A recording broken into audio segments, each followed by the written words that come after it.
তুমি ধন্য, তুমি আমাকে কাঁদানোর জন্য।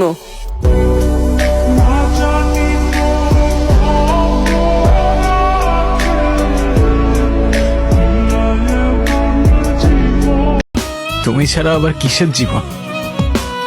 আমার জীবনটা তো ততক্ষণই সুন্দর যতক্ষণ সে জীবনে তুমি আছো।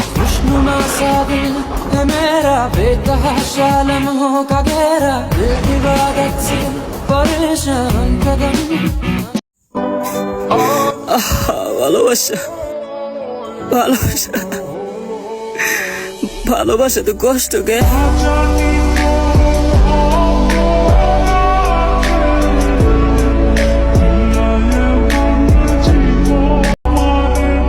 কি করছি নিজেও জানি না, মিথ্যা বেইমানের অভিযোগ